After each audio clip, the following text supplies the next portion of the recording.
Praise the lord. యేసుక్రీస్తు నామములో మీ అందరికీ శుభములు. ఈరోజు ఏప్రిల్ 7వ తారీఖు చాలా ప్రాముఖ్యమైనటువంటి రోజు ఇది. ఎందుకనంటే 2010వ సంవత్సరం ఏప్రిల్ 7వ తారీఖున మరి దేవుడు నన్ను ఈ యొక్క హైదరాబాదు మహానగరానికి తోడుకొని రావడం జరిగింది. లయన్ సిటీ అంటారు హైదరాబాద్ని, సింహం. దేవునికి స్తోత్రం కలుగును గాక. ఈ యొక్క హైదరాబాద్ పట్టణానికి మరి దేవుడు తోడుకొని రావటం ఇప్పటికీ 16 సంవత్సరాలు పరిశుద్ధాత్మ దేవుడు మరి నడిపిస్తూ వచ్చి ఉన్నాడు. దీన్ని బట్టి నేను దేవునికి ఎంతో కృతజ్ఞతలు చెల్లిస్తూ ఉన్నాను. దేవుని వాక్యం సెలవిస్తూ ఉంది. కీర్తనల గ్రంథం 103 అధ్యాయం 1వ వచనం మనం చదివినట్లయితే, నా ప్రాణమా యెహోవాను సన్నుతించుము, నా అంతరంగమునున్న సమస్తమా ఆయన పరిశుద్ధ నామమును సన్నుతించుము. హల్లెలూయా. దేవునికి స్తోత్రం కలుగును గాక. ఇది నిజంగా ఈ మాట నేను ఖచ్చితంగా చెప్పగలుగుతాను అన్నమాట. నా ప్రాణమా యెహోవాను సన్నుతించుము, నా అంతరంగమున సమస్తమా ఆయన పరిశుద్ధ నామమును సన్నుతించుము, స్తుతించుము, దేవుని గణపరచాలి. ఎందుకంటే ఈ యొక్క 16 సంవత్సరాలు కోడి తన రెక్కల క్రింద తన పిల్లల్ని ఎలాగైతే కాపాడుతుందో అదేవిధంగా పరిశుద్ధాత్మ దేవుడు మరి చక్కగా నడిపించి ఎన్నో ఇరుకులు, ఇబ్బందులు, సమస్యలు, కరోనా వైరస్ లాంటి పరిస్థితులు ఎదురైనప్పటికీ వాటన్నిటిని జయించడానికి, ఆర్థికమైనటువంటి సమస్యలు, సంఘంలో, సమాజంలో, ఇంట్లో, బయటలో, మరి వివాహ విషయాల్లో, పిల్లల విషయం, ఎన్నెన్నో ప్రతికూల పరిస్థితులు ఎదురైనప్పటికీ వాటన్నిటిని జయించి మరి సజీవ లెక్కలో ఉండటానికి, అంత మాత్రమే కాదు మరి అసలు ఆలోచన కూడా లేదు దేవుని యొక్క మరి సేవలో ఇలా ముందుకు వస్తామనేటువంటి ఆలోచన.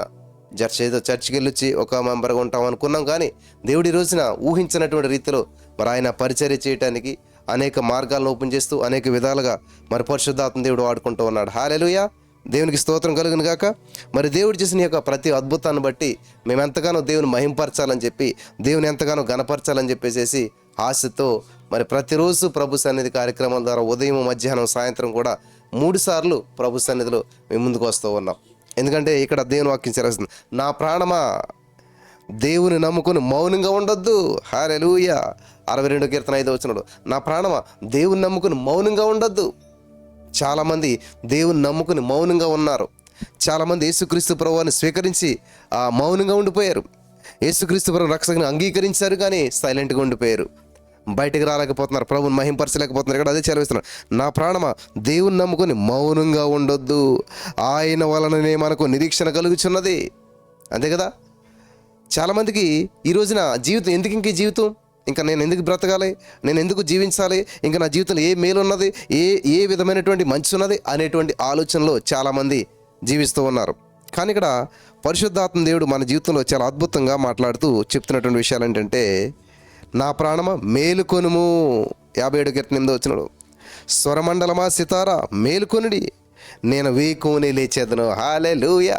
ప్రాణంతో, ఇది ఎవరితో కాదు, పక్కలతో కాదు, వాళ్ళతో కాదు మాట్లాడుతున్నమాట, నీవు నీ ప్రాణంతో మాట్లాడుకోవాలి. కాబట్టి నేను నా ప్రాణంతో మాట్లాడి, నా ప్రాణమా మేల్కొనుము, స్వరమండలమా సితార మేల్కొనుడి, నేను వేకువనే లేచేదను.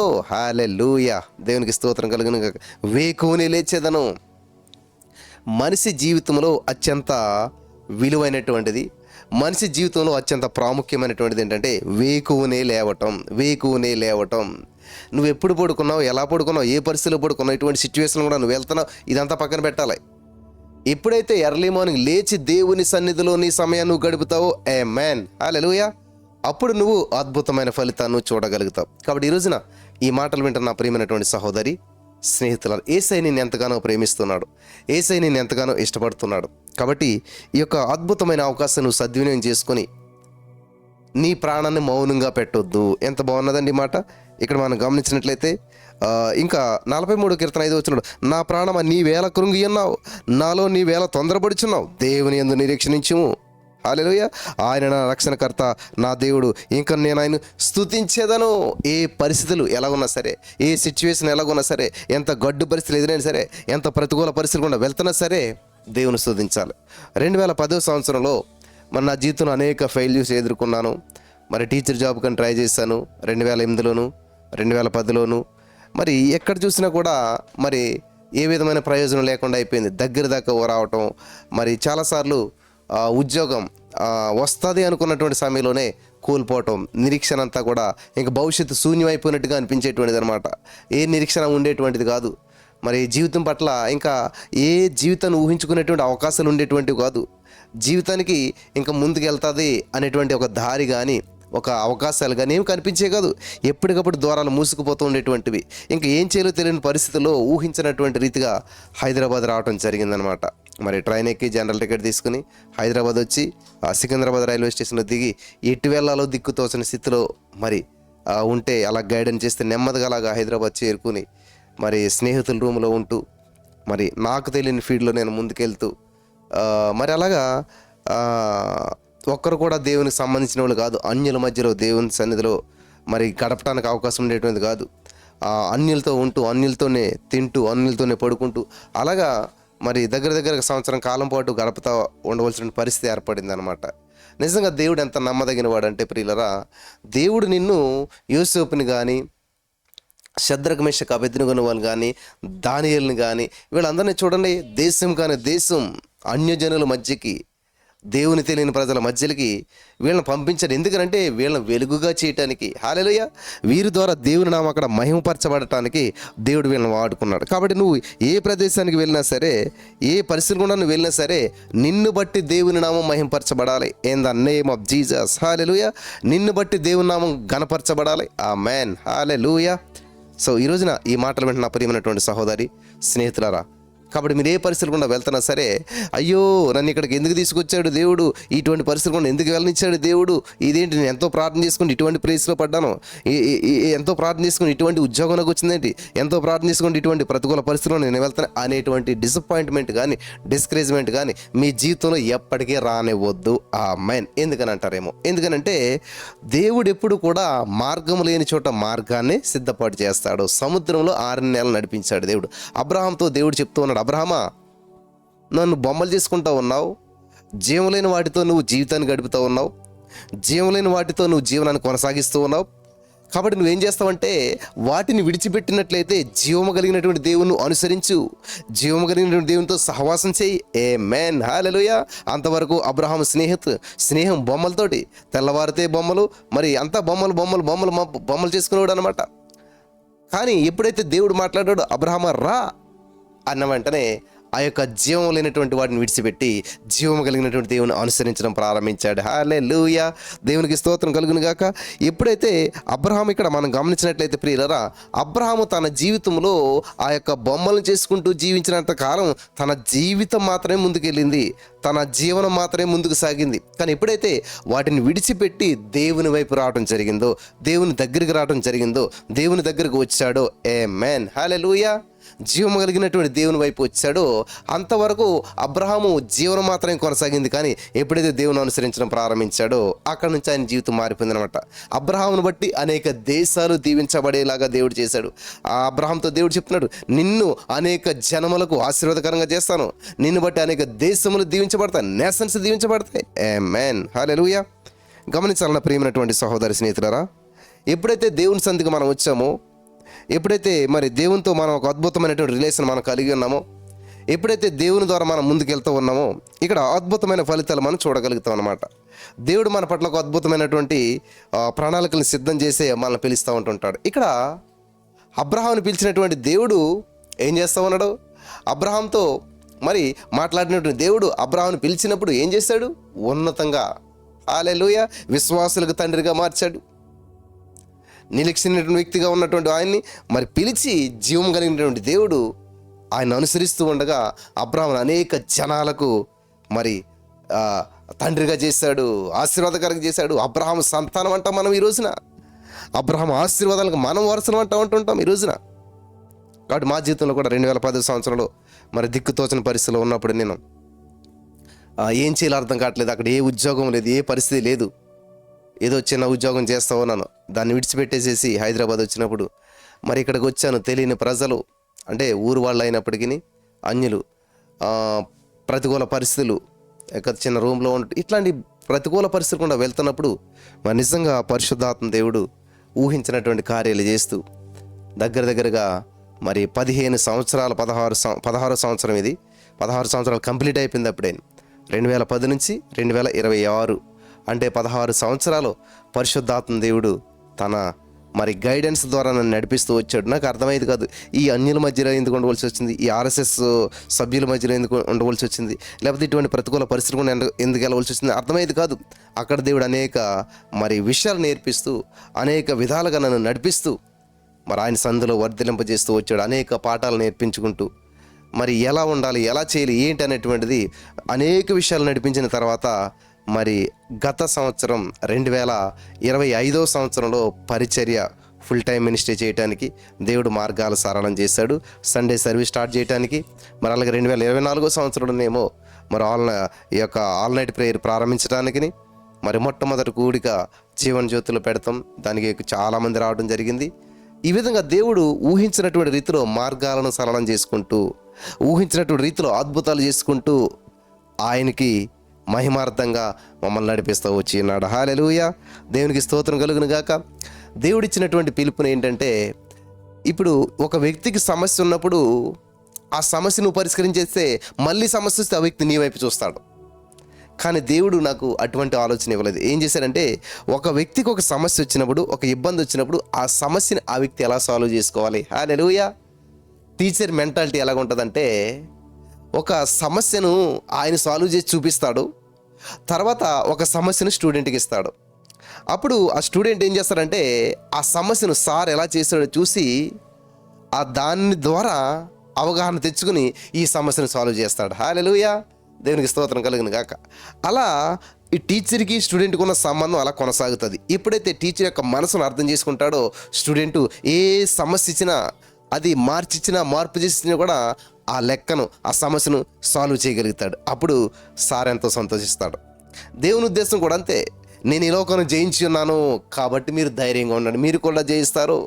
ఈ లోకంలో మీకు శ్రమలు వస్తాయి, మీకు ప్రాబ్లమ్స్ వస్తాయి. నేను ఎలాగైతే మరణాన్ని జయించాను, సమాధిని గెలిచాను, ప్రతి సమస్యను గెలిచాను, మీరు కూడా జయిస్తారు. జయించిన వానికి నేను జీవకిరీటం ఇస్తాను, జయించిన వానికి పరలోక రాజ్యంలో మూలస్తంభంగా నిలబెడతాను అని చెప్పి పరిశుద్ధాత్మ దేవుడు సెలవిస్తూ ఉన్నాడు. హల్లెలూయా. అలాగా నా జీవితంలో చాలా ప్రతికూల పరిస్థితులు, నా వయసుకు మించినటువంటి సమస్యలాగా అనిపించేటువంటి అప్పుడు, కానీ దేవుడు మనకి ఒక సమస్యను తప్పించుకునేటువంటి మార్గాన్ని కూడా తెలియజేస్తారంట. నువ్వు దేవుని వైపు చూసినట్లయితే. కాబట్టి ఎటువంటి సమస్యనైనా సరే నువ్వు ఈజీగా తప్పించుకోగలుగుతావు. ఆమేన్. 16 సంవత్సరాల నా జీవితంలో వచ్చిన సమస్యలు, చాలా సమస్యలు, కానీ అవన్నీ తప్పించుకుని ఈరోజు నేను సజీవ లెక్కలో నిలబడి దేవుని మహింపరచగలుగుతానంటే కేవలం దేవుని కృప అన్నమాట. హల్లెలూయా. అందుకే ఇక్కడ మరి 43వ కీర్తన 5వ వచనం, నా ప్రాణం నీవేళ కృంగి ఉన్నావు, నీ ప్రాణంతో నువ్వు చెప్పాలి. హలో, నా ప్రాణం ఎందుకు కృంగుచున్నావు, ఎందుకని నువ్వు మరి తొందరపడుచున్నావు కదా, అయ్యో ఉద్యోగం రాలేదే, పెళ్ళి అవ్వలేదే, ఇంకా మరి ఈ యొక్క సమస్య నుంచి బయటపడలేదే, ఈ రోగం నుంచి క్యూర్ అవ్వలేదే, ఇంకా నాకు మరి పిల్లలు పుట్టలేదు, ఇలాగా కృంగిపోతుంటుంటాం, తొందరపడుతుంటున్నాం. ఎందుకు కృంగుతావంటే నువ్వు అనుకున్న టైంకి జరగలేదు కాబట్టి. ఎందుకు తొందరపడుతుంటుంటే వయసు అయిపోతుంది అనుకుంటావు, లేకపోతే సమయం వెళ్ళిపోతుంది అనుకుంటావు. అన్నీ కూడా నీ యొక్క చేయి జారిపోయినట్టుగా అనిపిస్తుంది కాబట్టి తొందరపడుతుంది. గమ్మున పెళ్ళి అయిపోతే బాగున్నాను, గమ్మున ఇది జరిగిపోతే బాగుండు అని చెప్పేసి. అని మీకు ఏం తెలుసులే బ్రదర్, ఆ పరిస్థితి మీకు అంటారు. యేసుప్రభువు వారికి ప్రతి పరిస్థితి తెలుసు, నరకం ఎలా ఉంటుందో కూడా తెలుసు, నరకంలోకి వెళ్ళాడైనా ఆ సమస్యను కూడా అనుభవించాడైనా. కాబట్టి దేవుడికి ఏం తెలియదు అనుకుంటారు. అలాగే ఈ రోజున ఈ యొక్క వాక్యం చెప్తున్నటువంటి నాతో కూడా చాలామంది మాట్లాడినప్పుడు, అన్న ఈ సమస్య మీకు ఏం అర్థమవుతుంది, అన్న ఈ యొక్క పరిస్థితి కూడా మేము వెళ్తున్నాం, మీకు ఏం అర్థమవుతుంది, ఈ సిచ్యువేషన్ మీకు ఏం అర్థమవుతుంది అనేటువంటి ఆలోచనలో మీరు చాలామంది మాట్లాడుతుంటారు. పిల్లలు గమనించాలి, ప్రతి పరిస్థితి గుండా ప్రభు వెళ్ళాడు.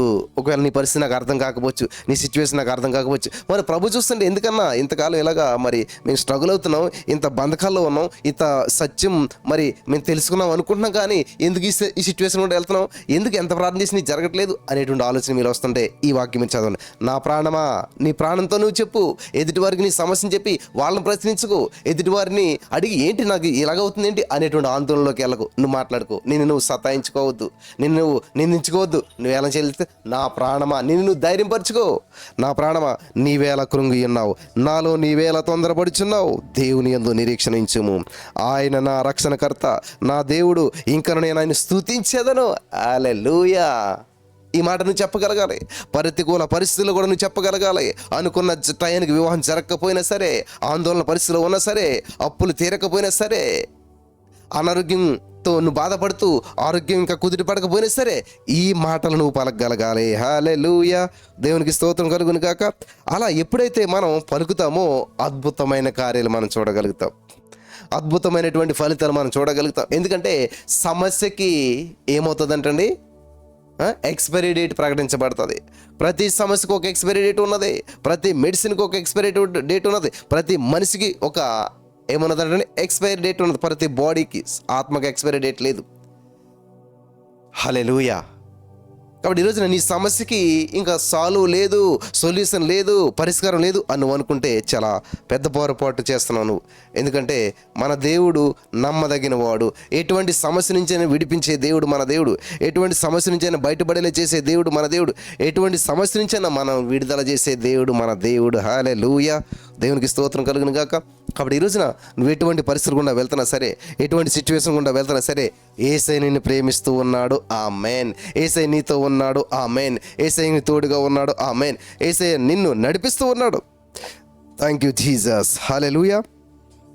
కాబట్టి ఈ సత్యం తెలియకపోవటం వల్లే కురింగిపోతూ ఉంటుంటారు. కాబట్టి ఏం చేయాలంట, ఆయన నా రక్షణకర్త, నా దేవుడు, ఇంకను మరి నా రక్షణకర్త నా దేవుడు. ఆమేన్. నేను ఆయన ఇంకను స్తుతించదను, ఇంకను స్తుతిస్తాను, ఇంకా స్తుతిస్తాను. ఈ మాటలు నువ్వు మాట్లాడితే నీ జీవితం వెలిగించబడుతుంది. నీ జీవితంలో అద్భుతాలు జరుగుతాయి, ఆశ్చర్యమైన కార్యాలు జరుగుతాయి. సిచ్యువేషన్కు తగ్గట్టు నువ్వు ప్రవర్తించకూడదు. సిచ్యువేషన్కు తగ్గట్టుగా నువ్వు ప్రవర్తించకూడదు. సిచ్యువేషన్ నిన్ను ప్రభావితం చేయకూడదు, నువ్వు సిచ్యువేషన్ ప్రభావితం చేయాలి. నేను చెప్పాను ఒక సాక్షి, మీరు వినే ఉంటారు. ప్రజెంట్ గ్యాస్ విషయంలో ఎంత భయంకరమైన పరిస్థితులు గుండా వెళ్తున్నారు మీరంతా కూడాను కదా. నుంచుంటే కూర్చుంటే ప్రతిరోజు గ్యాస్ గురించి ఆలోచిస్తారు, మాట్లాడుతుంటుంటారు. కానీ నేను ఎప్పుడు ఆలోచించలేదు, దాని గురించి పట్టించుకోలేదు. కానీ ఎలా మాట్లాడానంటే, ప్రపంచమంతా గ్యాస్ లేకపోయినా నా ఇంట్లో గ్యాస్ సమృద్ధిగా ఉంటుంది. ఆమేన్. నేను పలుకుతున్నాను, కలుగుతూ ఉంది. నీ మాటల్లో జీవం ఉంది, జీవమరణాలు 4వ విషయం. కాబట్టి నువ్వు జీవాన్ని ప్రకటించాలి. అమ్మో మాకు అయిపోతుంది, గ్యాస్ అయిపోతుంది, ఎలాగొస్తుంది ఏంటో నువ్వు మరణాన్ని ప్రకటిస్తున్నావు. నువ్వు మరి ప్రతికూల పరిస్థితులు నువ్వు ప్రకటిస్తూ ఉన్నావు. కానీ నేనేం చేసింది తెలుసా, మాకు ఆల్రెడీ గ్యాస్ ఉంది, అప్పుడు అవ్వలేదు, జస్ట్ అప్పుడే అయిందనమాట. వెంటనే సరే ఖాళీ అయింది కాబట్టి సిలిండర్ మనం ఏం చేద్దాం, బుక్ చేద్దామని చేశాను. బుక్ చేసిన వెంటనే బుక్ అయిపోయింది, ఇలా చేసిన వెంటనే బుక్ అయిపోయింది, వెంటనే గ్యాస్ వచ్చేసింది మాకు. హల్లెలూయా. అంటే ఈ విషయం నేను ఎందుకు చెప్తానంటే, నువ్వు నిజంగా దేనికి భయపడతావో అది నీ దగ్గరికి వస్తుంది. నువ్వు దేన్ని పలుకుతావో అది నీ జీవితంలో కలుగుతుంది. భయపడిందేమో నీకు సంభవిస్తుంది, పలికిందేమో నీకు కలుగుతుంది. కాబట్టి నువ్వు పలుకు, జీవాన్ని ప్రకటించు, జీవాన్ని పలుకు. Amen. In the name of Jesus. జీవాన్ని ప్రకటించు, జీవాన్ని పలుకు, అద్భుతాలను చూడగలుగుతావు. ఆమేన్. ఆమేన్. హల్లెలూయా. కాబట్టి ఎప్పుడు కూడా నీ సిచ్యువేషన్ నువ్వు వివరించొద్దు, సిచ్యువేషన్ గురించి మాట్లాడొద్దు. మీరు ప్రసంగాలు బాగానే చెప్తారులే బ్రదర్, ప్రసంగాలు చెప్పుకోవడానికి బాగానే ఉంటాయిలే. మా పరిస్థితి ఎలాగొందో తెలుసా, ఎంత నిందగుండా వెళ్తున్నాను తెలుసా, ఎంత అవమానంగుండా వెళ్తున్నాను తెలుసా, ఎంత బాధగుండా వెళ్తున్నాను తెలుసా, ఎంత మరి కుటుంబంలో పరిస్థితి ఎలాగుందో తెలుసా మీకు అసలని? నాకు తెలియదు, తెలియని అవసరం కూడా లేదనమాట. ఎందుకంటే దేవుడు హృదయాంతరంగాలు పరిశీలన చేస్తాడు. తగిన సమయం మేము హెచ్చించే రీతిగా ఆయన బలిష్టమైన చేతి దేని మనసులో ఏంటంటే, ఇంకేం దేని మనసు కలిగి ఉండాలి బ్రదర్. మా సిచ్యువేషన్ చూస్తే అసలు ఇంకా బరస్ట్ అయిపోలాగా ఉన్నది, అసలని వరస్ట్ అయిపోతూ ఉన్నది అని చెప్పి మీలో చాలామంది మాట్లాడుతూ ఉన్నారు. అందుకే నేను అంటూ ఉంటుంటాను, ఎప్పుడు నీ సిచ్యువేషన్ గురించి మాట్లాడొద్దు. నీ చెప్పు 57:8 నా ప్రాణం మేల్కో, ఎందుకనంట స్వరమండలం సితారా మేల్కొనడి, నేను వేకుని లేచేదను ఆయన స్తుతించడానికి. హల్లెలూయా. 62:5 నా ప్రాణమా దేవుని నమ్ముకొని మౌనంగా ఉండకు. దేవునికి స్తోత్రం కలుగును గాక. దేవుని నమ్ముకొని మౌనంగా ఉండు. ఆమేన్. ఇది విషయం నేర్చుకోవాలి. నా ప్రాణమా దేవుని నమ్ముకొని మౌనంగా ఉండుము. మౌనంగా ఉండు. దేవుని స్తుతించే విషయంలో కాదు మౌనంగా ఉండటం, సమస్యల విషయంలో, ప్రతికూల పరిస్థితుల్లో రెస్పాండ్ అయిపోకు, గందరగోళం చెందకు. Silent, keep quiet. దేవుని నమ్ముకుని మౌనంగా ఉండు. నువ్వు దేవుని నమ్ముకుంటే మౌనంగా ఉంటావు. దేవుని నమ్మలేదనుకో గందరగోళం చెందుతావు అనమాట, అరుస్తూ ఉంటావు అనమాట, బాధపడుతూ ఉంటుంటావు, బాధను వ్యక్తం చేస్తూ ఉంటుంటావు, నీ హృదయంలో ఉన్న వేదన కక్కుతూ ఉంటుంటావు. ఎందుకంటే నువ్వు దేవుని నమ్మలేదు, నమ్మమన్న భ్రమలో జీవిస్తున్నావు. నువ్వు నిజంగా దేవుని నమ్మవనుకో మౌనంగా ఉంటావు అనమాట. ఏసేపు చూడండి, ఎక్కడన్నా దేవుని ప్రశ్నించాడా? ఏంటి ప్రభా ఈ కొంట ఏంటి ప్రభా, ఏంటి ప్రభా ఈ జైలు ఏంటి ప్రభా అని ఎక్కడన్నా ప్రశ్నించాడా దేవుణ్ణి? లేదు, మౌనంగా ఉన్నాడు. గుంటలోనైనా సరే మౌనంగా ఉన్నాడు, జైల్లో ఉన్నా సరే మౌనంగా ఉన్నాడు. అంతే. మొదటి పేతురు 5:6 అదే మాట ఉంది. తగ్గిన సమయంలో ఆయన మిమ్మల్ని హెచ్చించే రీతిగా ఆయన బలిష్టమించి దీన మనసుకులు అయినడి. దీన మనసుకుడు అయి ఉన్నాడు, మౌనంగా ఉన్నాడు, దేవుని నమ్ముకొని ఉన్నాడు. ఏ పరిస్థితి వచ్చినా, ఏ సిచ్యువేషన్ వచ్చినా దాన్ని మార్చగలిగినటువంటి దేవుని వైపు చూస్తూ ఉన్నాడు. హల్లెలూయా, దేవునికి స్తోత్రం కలుగును గాక. దాన్ని మార్చే దేవుని వైపు చూస్తూ ఉన్నాడు. కాబట్టి ఈ రోజున చాలా అద్భుతమైన విషయాలు ఇవన్నీ కూడా. నా జీవితంలో దేవుడు 0 నుంచి హీరోని చేశాడు. దేవుడు నన్ను హెచ్చించాడు. 200 రూపీస్తో ఇదే హైదరాబాద్లో, ఇదే సికింద్రాబాద్లో జస్ట్ ఒక 1 కిలోమీటర్ కూడా లేదు నాకు ఇప్పుడు ఆ ప్రదేశంలో 16 సంవత్సరాల క్రితం నేను ఒక అనామకుడిని. 16 సంవత్సరాల క్రితం నాకు జీరో, నా జీవితమే లేదు అసలేని, నాకు భవిష్యత్తే లేదు అసలేని, ఒక ఆశ లేదు, ఒక జీవితం చిగురిస్తుంది అనేటువంటిది ఏమీ లేదు. నా ప్రాణం అంతా కూడా కృంగిపోయింది, గందరగోళం అయిపోయింది, జీవితం అంతా కూడా సర్వనాశనం అంటారు కదా. అటువంటి పరిస్థితుల్లో 16 సంవత్సరాల క్రితం ఒక 200 రూపాయలతో హైదరాబాదు పట్టణం రావటం జరిగింది. ప్రియులరా, దేవుడు నమ్మదగినవాడు. అలానాడు అబ్రహాముని పిలిచాడు దేవుడు. రా అబ్రహామా అంటే ఏమీ లేదు, నార్మల్గా వచ్చాడు, కానీ దేశాలకు ఆశీర్వాదకరంగా మార్చబడ్డాడు. నువ్వు అబ్రహాము బిడ్డవో గమనించాలి ప్రియులారా. నువ్వు ఏ సిచ్యువేషన్లో నీ జీవితం ప్రారంభించావు అన్నది కాదు, ఏ సిచ్యువేషన్లో నీ జీవితం ముగించాలో అన్నది దేవుడు చెప్తున్నాడు. ఈ రోజున నీ జీవితం మరి మొదట నువ్వు కొద్దిగా ఉన్నా సరే తుదను నీవు మహా అభివృద్ధి చెందుతావు. మరి స్టార్టింగ్లో కొంచెమే ఉందేమో, చిన్నగా ఉన్నావేమో, కానీ ఖచ్చితంగా నువ్వు అభివృద్ధి చెందుతావు, ఆశీర్వదించబడతావు, ఉన్నత స్థితిలోకి వెళ్తావు అనేటువంటి నిరీక్షణ నువ్వు కలిగి ఉండాలి. ఎందుకంటే నిన్ను బట్టి కాదు, నువ్వు కష్టాన్ని బట్టి కాదు, నీ జ్ఞానాన్ని బట్టి కాదు, కానీ దేవుణ్ణి బట్టి. ఆయన నమ్ముకుని మౌనంగా ఉండు. హల్లెలూయా, దేవునికి స్తోత్రం. ఆయన వలనే నాకు నిరీక్షణ కలుగుచున్నది. ఆమేన్. ఆయన యందు నిరీక్షణించు. యెహోవా యందు నిరీక్షించిన వాడు ఎండ కదిలించబడ్డాడు. ప్రియులారా, విశ్వాసంలో స్థిరంగా ఉండాలి. అన్ని జరుగుతున్నప్పుడు దేవుని నమ్మటం కాదు, అనుకూలంగా ఉన్నప్పుడు దేవుని నమ్మటం కాదు, అద్భుతాలు జరుగుతున్నప్పుడు దేవుని నమ్మటం కాదు. అది ఎవరైనా నమ్ముతారు కదా. ఒక రోడ్డు పోయే వ్యక్తి జీవితంలో ఒక అద్భుతం జరిగింది అనుకోండి, ఖచ్చితంగా దేవుని నమ్మేస్తాడు. దేవుడు గొప్పడని చెప్తాడు. కానీ ఆయన అనుసరిస్తూ ఉన్నావు, ఆయన కొరకు నువ్వు జీవితాన్ని కొనసాగిస్తూ ఉన్నావు, ఆయన కొరకు నీ జీవితాన్ని ఎంతో ప్రభావితం చేస్తూ ఉన్నావు, కానీ ఆయన అద్భుతం నీ జీవితంలో జరగటం లేదు. నీతిగా జీవిస్తున్నావు. యోసేపు జీవితమే అన్నదమ్ములు చేసిన తప్పిదని తండ్రికి తెలియజేశాడు. బాధ్యత అది, మంచి చేశాడు.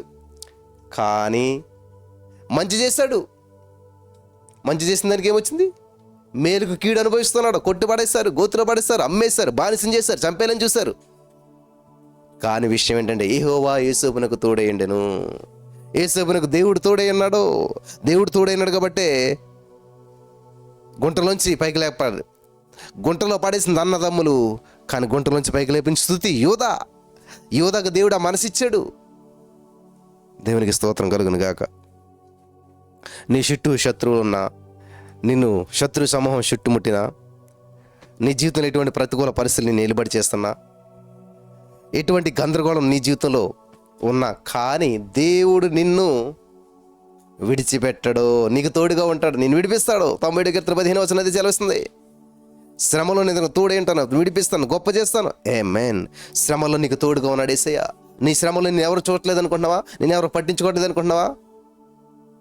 నన్ను ఒంటరి చేస్తాను అనుకుంటున్నావేమో నువ్వు, కానీ దేవుడు నిన్ను విడిపించి నిన్ను గొప్ప చేయడానికి గొప్ప ప్రణాళికను సిద్ధం చేశాడు. 2000 సంవత్సరాల క్రితమే ఇప్పుడు నీకు ఎదురయ్యే సమస్యకు సొల్యూషన్ సిద్ధం చేసి ఉంచాడు దేవుడు. హల్లెలూయా, దేవునికి స్తోత్రం కలుగును గాక.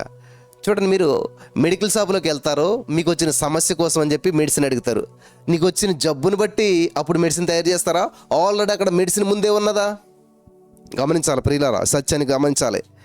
నీకు వచ్చినటువంటి కోల్డ్, కాఫ్, ఫీవర్, ఏ సమస్య అయితే, బ్యాక్ పెయిన్, ఇవన్నీ ఏవైతే ఉన్నాయో అవి నువ్వు డాక్టర్ దగ్గరికి వెళ్ళాక నీకు సమస్య వచ్చాక డాక్టర్ దగ్గరికి వెళ్తావు. డాక్టర్ ఒక మెడిసిన్ రాస్తాడు. ఆ మెడికల్ సీట్ పట్టుకుని ఆ యొక్క మెడికల్ షాప్లోకి వెళ్తావు. మెడికల్ షాప్లోకి వెళ్ళాక వాడు ఏం చేస్తాడంటే, నీకు ఇప్పుడు కోల్డ్ వచ్చింది కాబట్టి కోల్డ్ మెడిసిన్ తయారు చేయండి అని చెప్పి పైకి పంపుతాడా? లేదు. ఆల్రెడీ నీకు సమస్య రాకముందే, నీకు కోల్డ్ రాకముందే, నీ కాఫ్ రాకముందే అక్కడ ఆల్రెడీ మెడిసిన్ రెడీగా ఉన్నది. హల్లెలూయా, మెడిసిన్ తయారు చేసి మెడికల్ షాప్లో ఉన్నది. మరి ఏం చేయాలి నువ్వు? నీకు సమస్య ఇప్పుడు వచ్చింది కాబట్టి ఆ సమస్యకు పరిష్కారం ఆల్రెడీ ఉంది కాబట్టి ఆ సమస్యకు పరిష్కారం తెచ్చుకోవాలి, నువ్వు స్వీకరించాలి, అంతే.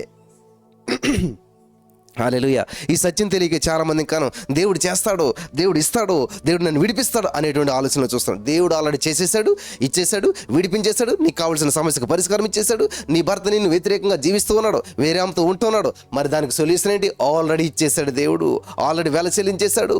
ఆ యొక్క పాపానికి దేవుడు వెల చెల్లించాడు, ఆ తప్పిదానికి దేవుడు వెల చెల్లించాడు. కాబట్టి నువ్వు దాన్ని స్వీకరించి in the name of Jesus, నా యేసయ్య వెల చెల్లించాడు, నా భర్తకు ఉన్నటువంటి ప్రతి బంధకాల నుంచి విడిపించేశాడు, వేరే ఏ ఇల్లీగల్ యాక్టివిటీస్ లేకుండా దేవుడు చేసేసాడు, మా భార్యాభర్తల సంబంధాన్ని పటిష్టం చేశాడు, పవిత్రం చేశాడు, ఐక్యం ఇచ్చాడు, ప్రేమ ఇచ్చాడు. ఇది పలకడం మానేసి ఎప్పుడు కూడా మీరు మాట్లాడే మాట ఏముంటుంది తెలుసా?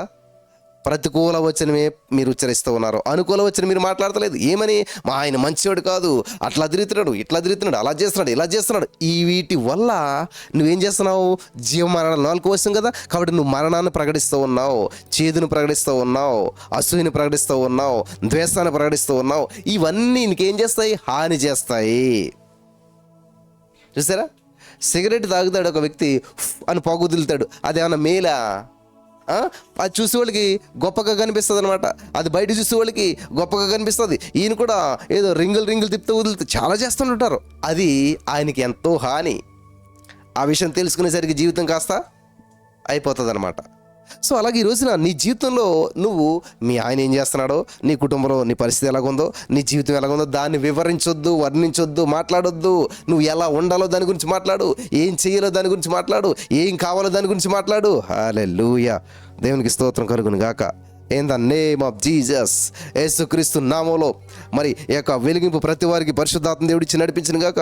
ఇటువంటి వెలిగింపును పరిశుద్ధాత్మ దేవుడు ప్రతి వారికి ఇచ్చిన గాక. నా జీవితంలో 16 సంవత్సరాలు దేవుడు చేసిన అద్భుతాలు ఎన్నో ఉన్నాయి. 16 జీవితంలో నా జీవితంలో ఎన్నో మలుపులు ఉన్నాయి. 16 సంవత్సరాల్లో నా జీవితంలో ఎన్నో గొప్ప గొప్ప కార్యాలు చేస్తూ వచ్చాడు దేవుడు. హల్లెలూయా. 200 రూపాయలతో వచ్చినటువంటి నన్ను ఈ రోజున మరి ఈ యొక్క రెంట్లన్నీ తెలిస్తే మీరు ఆశ్చర్యపోయేటువంటి విధానంగా ఉందన్నమాట. దేవుడు చర్చ్ నడిపించిన కృప చూపించాడు. చర్చ్ రెంట తెలిస్తే ఒక సాఫ్ట్వేర్ ఎంప్లాయ్ జీతం మాట, ఆశ్చర్యపోతారు మీరంతా కూడా. దేవునికి మహిమ కలుగును గాక.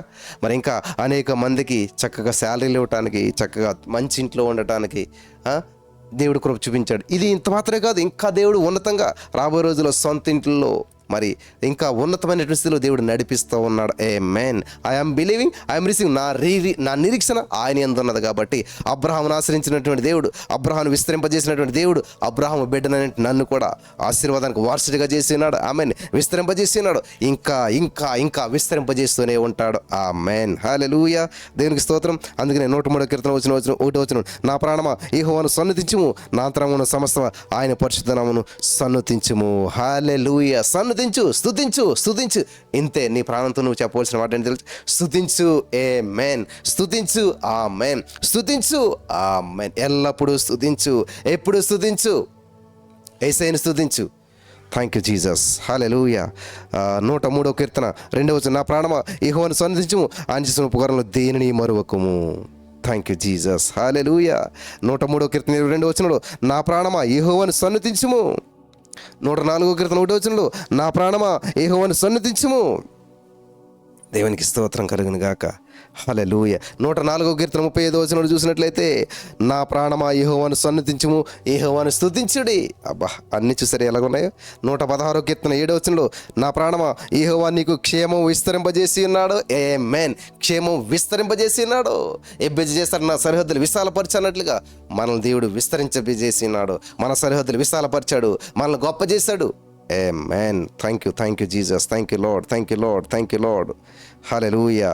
కాబట్టి 146 కీర్తన 1వ వచనంలో, యెహోవాను స్తుతించుడి, నా ప్రాణమా యెహోవాను స్తుతించుము. దేవునికి మహిమ కలుగును గాక. హల్లెలూయా. కాబట్టి స్తుతించాలి. ఎప్పుడు నీ ప్రాణాన్ని స్తుతించమని చెప్పు. నీ ప్రాణంతో నువ్వు మాట్లాడు. ఇంతే. ప్రాణం విసిగిపోయింది బ్రదర్, ఇది కాదు చెప్పడం. బ్రదర్, ఇంకా నాకు ప్రాణం విసుగొచ్చేసింది, ఇంకా నా భర్తతో నేను సహించలేకపోతున్నాను, నా కుటుంబంతో నేను సహించలేకపోతున్నాను, నా రోగంతో నేను సహించలేకపోతున్నాను, నా అప్పులతో నేను జయించలేకపోతున్నాను, నాకు ప్రాణం విసిగిపోయింది కాబట్టి నేను చచ్చిపోవాలనుకుంటున్నాను. చెప్పడం ఎందుకు? కరిసే కుక్క మొరగదంట, మురిగే కుక్క కరవదంట. చచ్చిపోవాలనుకున్నాను 10 మందికి చెప్పరు. చాలామంది చెప్తుంటారు అన్నమాట, మెసేజ్లు పెడుతుంటారు, చచ్చిపోవాలని. అట్లాంటి ఇది ఏమి ఉండదు. నువ్వు జీవించాలి, జీవించి చూపించాలి. చచ్చిపోయేదానికి చెప్పుకోవటం ఎందుకు? ఇంకా అది పిరికోలు చేసే పని. అదేమన్నా ధైర్యమా? గొప్ప చావాలంటే ధైర్యం కావాలా అంటారు చాలామంది. అలాంటిది ఏమీ లేదు. జీవించడానికి ధైర్యం కావాలి, సమస్యను ఎదిరించడానికి ధైర్యం కావాలి. హల్లెలూయా. అనేక మందికి సమాధానం చెప్పడానికి ధైర్యం కావాలి. నువ్వు సమాధానం చెప్పలేక చచ్చిపోతానంటున్నావు. అప్పులకు నేను ఏం సమాధానం చెప్పాలో తెలియట్లేదు బ్రదర్, ఈ పరిస్థితులు కూడా నేను వెళ్తున్నాను, ఏం సమాధానం చెప్పాలో తెలియట్లేదు బ్రదర్, అందుకని నేను చచ్చిపోవాలనుకున్నాను. చూసారా, పిరికోళ్ళు చేసే పని అదంతా కూడా. చచ్చిపోయే వాళ్ళు అందరూ పిరికోళ్ళేనండి. ఎందుకంటే సమస్యకు సమాధానం చెప్పలేక, మనుషులకు సమాధానం చెప్పలేక, సమాజానికి సమాధానం చెప్పలేక, జీవించడం చేతగాక చనిపోవాలనుకుంటున్నారు. అదేమి గొప్ప కాదు. నువ్వు చనిపోయిన తర్వాత 2-3 రోజులు ఎవరైనా ఒకవేళ మీకు బాగా దగ్గరలో అయితే బాధపడతారు, తర్వాత మర్చిపోతారు, కామన్. కానీ నువ్వు బ్రతికి సాధిస్తే నీ గురించి చెప్పుకుంటారు. హల్లెలూయా. దేవునికి స్తోత్రం. మన దేవుడు జీవం కలిగిన దేవుడు. నేను చావను, నేను సజీవుడు, నా దేవుని మహిమని వివరిస్తాను. ఇది మాట్లాడాలి. కానీ నేను చచ్చిపోతాను, నేను అప్పు తీర్చలేకపోతున్నాను, సమస్యలు జయించలేకపోతున్నాను, ఇంకా నా వల్ల అవట్లేదు, ఈ జీవితం భారం అయిపోయింది, ఇవన్నీ ఎవరికి చెప్పడం? దీనివల్ల ఏ విధమైనటువంటి ఆదరణ కలగదు. దేవుని వైపు నువ్వు చూసినట్లయితే నిరీక్షణ కలుగుతుంది. నా ప్రాణమా, నువ్వెందుకు కృంగుచున్నావు? మౌనంగా ఉండు, తొందరపడకు అని చెప్పి నీ ప్రాణాన్ని నిమ్మలపరచుకో, నీ ప్రాణాన్ని మౌనం చేసుకో, దేవుని మీద నిరీక్షణించు. హల్లెలూయా. దేవునికి స్తోత్రం కలుగును గాక. నా దేవుడు నమ్మదగిన వాడు, ఎటువంటి పరిస్థితి నుంచి అయినా నన్ను విడిపిస్తాడు అనేటువంటి నిరీక్షణ నీలో కలగాలి. ఆమేన్. అటువంటి నిరీక్షణ నీలో ఉండాలి. అప్పుడు దేవుని యొక్క అద్భుతమైన కార్యాలను చూడగలుగుతావు నా ప్రియమైనటువంటి సహోదరి స్నేహితులారా. కాబట్టి నువ్వు వెళ్తున్న పరిస్థితి గురించి నువ్వు మాట్లాడొద్దు, నువ్వు వెళ్తున్న సిచ్యువేషన్ గురించి నువ్వు మాట్లాడొద్దు. నువ్వు ఏ సిచ్యువేషన్ గుండా వెళ్తున్నా సరే, ఎటువంటి పరిస్థితి గుండా వెళ్తున్నా సరే, జీవం లేనటువంటి బొమ్మలను ఆరాధిస్తున్నటువంటి, జీవం లేని బొమ్మల్ని తయారు చేస్తున్నటువంటి అబ్రహాంతో దేవుడు మాట్లాడి, జీవం కలిగిన దేవుడు మాట్లాడినప్పుడు జీవం లేని వాటితో జీవితాన్ని కొనసాగిస్తున్నాడు, జీవం లేని వాటితో జీవనాన్ని కొనసాగిస్తున్నటువంటి అబ్రహామును దేవుడు అనేక మంది విశ్వాసాలకు తండ్రిగా చేస్తాడు, ఆశీర్వాదానికి వారసుగా చేస్తాడు. అబ్రహామును బట్టి అనేక దేశాలను దీవిస్తానన్నాడు. ఆమేన్. దేవుడు మాట వింటే నువ్వు దేవుని వైపు చూస్తే ఉన్నదాన్ని విడిచిపెట్టి వస్తావు. నీ చింతను విడిచిపెట్టు, నీ సమస్యను విడిచిపెట్టు, నీ బంధకాలను విడిచిపెట్టు, నువ్వు సంతోషంగా ఉండు. సంతోషంగా ఉండి నీ హృదయవాంఛలు తీరిపోతాయంట. ఎంత అద్భుతమైన వాక్యం ఇది అంతా కూడా. ఎప్పుడు నువ్వు విచారంగా ఉంటావు, ఏ సమస్య నీకు ఎందుకు తిరగలేదు తెలుసా? నీ విచారమే. నీ సమస్య కారణం నువ్వే. నీ సమస్య నుంచి బయటపడకపోవట కారణం కూడా నువ్వే. నీ యాటిట్యూడే, నీ ప్రవర్తనే. కాబట్టి నువ్వు చెప్పు, నా ప్రాణమా ఎందుకు కృంగిపోతున్నావు, ఎందుకు తొందరపడుతున్నావు? మౌనంగా ఉండు. షట్ యువర్ మౌత్ అని చెప్పు. నీ ప్రాణంతో మౌనంగా ఉండమని చెప్పు. నీ సమస్యను 10 మందికి చెప్పకు. అనుకుంటాను నా సమస్య 10 మంది చెప్తే 10 మంది ప్రార్థన చేస్తారేమో. నో, నువ్వు 10 మందికి చెప్పి పెద్ద సమస్య చేసుకున్నావు. చిన్న సమస్యను కదా పెద్ద సమస్యగా చేర్చుకున్నావు. కాబట్టి నీ సమస్యకి పరిష్కారం ఏంటంటే నువ్వే. నీ సమస్య పరిష్కరించబడకపోవటం కారణం ఏంటంటే నువ్వే. ఎప్పుడైతే దాన్ని సమాధి చేసావో, దాని మౌత్ షట్ డౌన్ చేసావో, దాన్ని నోరు మూయించావో, దాని మీద విజయం నీకు ఇచ్చేశాడు దేవుడు. హల్లెలూయా. హల్లెలూయా. ఈ సత్యం తెలుసుకున్నటువంటి వారు జీవితాలు చాలా అద్భుతంగా ఉంటాయన్నమాట. అంతేగాని బ్రదర్ నా పరిస్థితి ఇలాగుంది వివరించకో, చెప్పకో, లాసిపోయావా, నష్టపోయావా, మోసపోయావా, షట్ డౌన్ చేసేసి అక్కడితోటి దేవునికి సమర్పించుకో. దేవా, ఈ విషయంలో నేను మోసపోయి నాకు వెలిగింపునిచ్చావు, కానీ నా జీవితం నువ్వు బాగు చేస్తావు అన్నావు. హల్లెలూయా. 5 భర్తలో తిరిగినటువంటి మరి ఆ యొక్క సమరస్త్రీ జీవితాన్ని జీవించాడు, సమాధి చేశాడు అక్కడితోటి. ఆ చాప్టర్ క్లోజ్ చేశాడు. ఇంక దాని గురించి ఆవిడ ఎక్కడా మాట్లాడలేదు. నేను ఇలా తిరిగాను, అలా తిరిగాను, అది ఇది అని ఏం చెప్పలేదు. ఇంకా అయిపోయింది, చాప్టర్ క్లోజ్. దేవుని యొక్క సువార్తను ప్రకటించడం ముందుకు వెళ్ళిపోయింది. హల్లెలూయా. నీ గతాన్ని దేవుడు గుర్తు చేసుకోవడం ప్రియులారా. నీ పాపాలు, నీ దోషాలన్నీ కడిగి వేశాడు. తూర్పు పడగను ఎంత దూరం అంత దూరం వాటిని పంపించి వేశాడు. హల్లెలూయా. ఈ సత్యం తెలుసుకున్న రోజున నీ జీవిత విధానంలో మార్పులు వస్తాయి, నీ ఆలోచన విధానంలో మార్పులు వస్తాయి, నీ ప్రవర్తన విధానంలో మార్పులు వస్తాయి. 16 సంవత్సరాల క్రితం నా జీవితం ఇలా లేదు, 16 సంవత్సరాల క్రితం ఇలా మాట్లాడే అంత నాకు అవకాశం లేదు. బానిస జీవితం, బంధకాల్లో జీవితం, అప్పుల్లో జీవితం, అంధకారంలో జీవితం, నిరుద్యోగంలో జీవితం, వివాహం లేనటువంటి జీవితం, ఇలాగా అన్ని పరిస్థితులు గుండా నా జీవితం వెళ్ళింది ప్రియులారా. అటువంటి పరిస్థితులు గుండా వెళ్ళింది. కానీ దేవుడు అక్కడ ఉంచలేదు. గతంలో ఉన్న చోట నేను ఇప్పుడు లేను, ఇప్పుడున్న చోట నేను భవిష్యత్తులో ఉండను. ఆమేన్. ఆమేన్. హల్లెలూయా. గతంలో నుంచి దేవుడు నన్ను విడిపించాడు. ప్రజెంట్ స్థితి నుంచి కూడా నన్ను ఇంకా నువ్వు హెచ్చిస్తా ఉన్నాడు దేవుడు. ఆమేన్. విడిపిస్తా ఉన్నాడు, గొప్ప చేస్తూ ఉన్నాడు, నాకు తోడై ఉన్నాడు. In the name of Jesus. Hallelujah. నువ్వు దీవించబడతా మాత్రమే కాదు, నువ్వు ఆశ్రయించబడతా మాత్రమే కాదు, నీతో ఉన్నవారు దీవించబడాలి, నీతో ఉన్నవారు ఆశ్రయించబడాలి. అలా నా జీవితంలో దేవుడు, నేను మాత్రమే దీవించబడతాం కాదు, ఇప్పుడు నాతో పాటు కలిసి అనేక మంది సేవకులు కలిసి పనిచేయటానికి ఇష్టపడుతున్నారు. నాతో పాటు అనేక మంది కలిసి జర్నీ చేయడానికి ఇష్టపడుతున్నారు. ఎందుకని? నువ్వు దేవుని ప్రేమించు, నిన్ను ప్రేమించే వాళ్ళు అనేక మంది వస్తారు. హల్లెలూయా. నువ్వు దేవునికి లోబడు, నీకు లోబడే వాళ్ళు అనేక మంది వస్తారు. Amen. In the name of Jesus. Hallelujah. నువ్వు దేవుని పని శ్రద్ధగా చెయ్యి, నీ పని శ్రద్ధగా చేసి వాళ్ళని దేవుడు అనేక మంది నియమిస్తాడు. ఆమేన్. హల్లెలూయా. నీ రాబడి అంతట్లో మరి నీ దశమ భాగం ఇచ్చి దేవుని మహింపరచమని ఉన్నది. కాబట్టి నువ్వు ఎప్పుడైతే నువ్వు దేవునికి ఇస్తా ఉన్నావో దేవుడు నీకు ఇచ్చేవాడిని ప్రేరేపిస్తాడు. ఆమేన్, హల్లెలూయా. ఈ సూత్రాలను నువ్వు తెలుసుకున్న రోజున అభివృద్ధి చెందుతావు. వెదజల్లి అభివృద్ధి పొందేటువంటి వర్గాలరంట ఆ లిస్టులో నువ్వు మొదట ఉండాలి. వెదజల్లాలి. అభివృద్ధి చెందాలంటే నువ్వు వెదజల్లుతూ ఉండాలి. చాలామంది అనుకుంటారంటే ఎక్కడి నుంచో మన దగ్గరకు వస్తే మనం అభివృద్ధి చెందాం అనుకుంటాం. ఇక్కడ సీక్రెట్ ఏంటంటే నువ్వు ఇస్తూ ఉండగా ఆమేన్, వారు వెళ్తూ ఉండగా శుద్ధులయ్యారంట. అలాగే నువ్వు ఇస్తూ ఉండగా, నువ్వు దేవునికి సమర్పిస్తూ ఉండగా అభివృద్ధి చెందుతావు. హల్లెలూయా. నేను కానుకల గురించి ఎక్కువగా చెప్పను, కానీ కానుకలు ఎక్కువగా ఇస్తూ ఉంటుంటాను. నేను అనేక మందిని బ్లెస్ చేస్తూ ఉంటుంటాను. అనేక మందికి దీవెనకరంగా ఉంటుంటాను నేను. Hallelujah. Thank you Jesus. Hallelujah. కాబట్టి అనేక విధాలుగా దేవునికి ఇవ్వటానికి నువ్వు ఇష్టపడుతూ ఉండాలి. అనేక విధాలుగా మరి దేవుని పరిచయం నువ్వు ఇవ్వటానికి ఇష్టపడుతూ ఉండాలి. ఈరోజు నేను ఆశ్రయించబడటానికి రహస్యాలు ఏంటంటే, ఆదివారం ఇచ్చే కానుక వేరు, దశమభాగం వేరు, వేరే సేవకులకు ఇచ్చే కానుకలు వేరు. ఈ విధంగా అనేక మందిని అనేక విధాలుగా నేను బ్లెస్ చేసేటువంటి స్థితిలో దేవుడు నన్ను పెట్టాడు. కాబట్టి వెదజల్లి ఆమేన్, హల్లెలూయా. ఇది ఆదివారం, ఇది ఇది ఇది ఇది ఇది ఇలాగ మనం ఏం చేయాలంటే దేవునికి ఇస్తూ వెదజల్లుతూ విస్తరిస్తూ ఉండాలి. Thank you Jesus. Thank you Lord. Hallelujah. కాబట్టి ఈరోజు నీ మాటలు వెంట నా ప్రియమైనటువంటి సహోదరి స్నేహితులారా, యేసయ్య నిన్ను ప్రేమించాడు. యేసయ్య నిన్ను ప్రేమిస్తూ ఉన్నాడు. ఆమేన్. యేసయ్య నిన్ను ప్రేమిస్తూ ఉన్నాడు. యేసయ్య నీ పట్ల గొప్ప అద్భుతమైన ప్రణాళికలు సిద్ధం చేశాడు. ఈ సత్యం మీరు తెలుసుకున్న రోజున గొప్ప గొప్ప జీవితాలు మీరు అనుభవించగలుగుతారు. హల్లెలూయా, హల్లెలూయా. మరి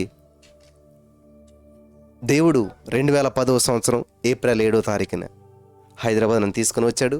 2026వ సంవత్సరం ఏప్రిల్ 7వ తారీఖున ఈ స్థితిలో దేవుడు నన్ను ఉంచాడు. సజీవ లెక్కల్లో ఉంచాడు. ఒక్కడిగా వచ్చాను, నేను ఒంటరిగా వచ్చాను. మీలో ఒంటరైన వాడు 1000 మంది అవుతాడంట. హల్లెలూయా. నిజంగా 1000 మందిగా నన్ను దేవుడు విస్తరింపజేశాడు. ఆమేన్. మరి మీరంతా కూడా ఎన్నో 1000 మంది యొక్క మరి మాటలు వింటూ ఉన్నారు. అనేక మంది బలపడుతూ ఉన్నారు, లక్షల కొలది. దేశ విదేశాల్లో కూడా మరి గొప్ప గొప్ప విద్యావంతులు, అద్భుతమైనటువంటి వారు, గొప్పవారు ఈ యొక్క దేవుని యొక్క మాటల ద్వారా నా జీవితంలో దేవుడు చేసిన కార్యాలు వివరిస్తూ ఉన్నప్పుడు వాళ్ళ జీవితంలో బలపడటం, ధైర్యం తెచ్చుకోవడం, జీవితం పట్ల ఆసక్తి కలగటం, ఆత్మహత్యల ఆలోచనలన్నీ కూడా సమాధి చేస్తూ ఉన్నారు అందరూ. హల్లెలూయా. చాలా సంతోషం ప్రియులారా. మరి మీరంతా కూడా ఇలా వర్ధిల్లాలని దేవుడు నా జీవితంలో చేసిన నేను నలిగిన ప్రతి పరిస్థితి అనేక మందికి సువాసనగా మారింది. ఆమేన్, హల్లెలూయా. నేను ఎదుర్కొన్న ప్రతి ప్రతికూల పరిస్థితి అనేక మంది జీవితానికి ఆశీర్వాదకరంగా మారింది. దాన్ని బట్టి నేను ఎంతో ప్రభువును మహింపరుస్తూ ఉన్నాను. నేను ఎంతో సంతోషిస్తూ ఉన్నాను. కాబట్టి ఈ 16 సంవత్సరాల్లో దేవుడు చేసిన మేలుకు నేను ఎంతో కృతజ్ఞతలు చెల్లిస్తున్నాను. Thank you Jesus. Thank you lord. Thank you Jesus. నువ్వు నమ్మదగిన వాడు యేసయ్యా. మేము నమ్మదగిన వారం కాకపోయినా కూడా నీవు నమ్మదగిన వాడు. మా జీవితంలో ఎన్నో అద్భుతాలు చేసావు. గొప్ప గొప్ప వ్యక్తుల పరిచయాలు ఇచ్చావు. గొప్ప గొప్ప వారిని నువ్వు నడిపించావు. వాదందరిని బట్టి, వాటన్నింటిని బట్టి సమస్త మహిమ నీకే చెల్లిస్తూ ఉన్నాం. Thank you Jesus. హల్లెలూయా. మరి చూస్తూ ఉండండి. రాబోయే రోజుల్లో దేవుడు నన్ను దీవించే విధానాన్ని చూసి ఆశ్చర్యపోతూ ఉంటుంటారు. ఆమేన్. దేవుడు నన్ను హెచ్చించే విధానాన్ని చూసి మీ కళ్ళెదరే ఇప్పటికే దేవుడు ఏ విధంగా హెచ్చించాడో, ఏ విధంగా బలపరిచాడో, ఏ విధంగా నడిపిస్తున్నాడో ఇప్పటికే చాలామంది ఆశ్చర్యపోతూ ఉన్నారు. రాబోయే రోజుల్లో ఇంకా ఇంకా ఇంకా ఇంకా ఇంకా ఇంకా విస్తృతంగా మరి విపరీతంగా దేవుడు దీవిస్తూ ఉన్నాడు. అసూయ చెందేటువంటి విధంగా, అనేక మంది అసూయ పడే విధంగా ఇప్పటికే జరుగుతోంది. ఇక ముందు ఇంకా ఇంకా జరుగుతుంది. అంతగా దేవుడు విస్తరింపజేయడానికి ఆయన ప్రణాళికలు సిద్ధం చేశాడు. హల్లెలూయా. ప్రార్థించండి. మరి రాబోయే రోజులు దేవుడు ఇంకా మరి చక్కటి ఆరోగ్యం బలమిచ్చి అనేక మందికి దీవెనకరంగా, ఆశీర్వాదకరంగా ఆయన పరిచర్యలో ఇంకా ఆనంద ఉత్సాహాలతో అలు పెరగకుండా దేవుని సందర్భం ముందుకెళ్ళాలని మీరంతా ప్రార్థించండి. మరి దేవుడు ఈ యొక్క 16 సంవత్సరాల్లో నా జీవితంలో చేసిన ప్రతి అద్భుతాన్ని బట్టి, ప్రతి కార్యాన్ని బట్టి, ప్రతి విషయాన్ని బట్టి దేవుడు ఎంతగానో హెచ్చించాడు. ఎన్నో మేలులు, అద్భుతాలు చేశాడు. వాటన్నిటిని బట్టి కృతజ్ఞతలు చెల్లిస్తున్నాను. అలాగే మా కోసం ప్రార్థిస్తున్న మీ అందరికీ నా హృదయపూర్వకమైన ప్రత్యేకమైనటువంటి వందనాలు, ధన్యవాదాలు తెలియజేస్తున్నాను, కృతజ్ఞతలు తెలియజేస్తూ ఉన్నాను. మరి ఎందుకంటే ప్రతిరోజు ఒక కుటుంబ సభ్యునిగా 3 సార్లు మీ ఇంటికి రావడానికి ద్వారాలు తెరుస్తున్నారు. మరి చక్కటి అవకాశాన్ని ఇస్తూ ఉన్నారు. మరి మీరంతా కూడా ప్రభు సన్నిధిలో బలపడుతూ మరి వాక్యం ద్వారా వెలిగించబడుతూ ఉన్నారు. ప్రతి నెల కూడా ఎంతో దూరమైన భారమైనా సరే ప్రతి నెల 4వ శుక్రవారం జరుగుతున్న ఆన్లైన్ ప్రేయర్లో మీరంతా కూడా వస్తూ ఉన్నారు. దగ్గర 2 సంవత్సరాలు కంప్లీట్ అవుతుంది. మరి ఆ ఆన్లైన్ ప్రేయర్లు మీరు అనేక మంది పాలు పంచుకుంటూ ఉన్నారు. దాన్ని బట్టి మేము చాలా సంతోషిస్తూ ఉన్నాం. హల్లెలూయా. మా కోసం ప్రతిరోజు ప్రార్థిస్తున్న మీ అందరికీ నా ప్రత్యేకమైన వందనాలు. మరి 16 సంవత్సరాల నా జీవితంలో దేవుడు చేసిన ప్రతి మేలుని బట్టి దేవునికి మహిమ కలుగును గాక. Amen, amen. Praise the Lord. God bless you.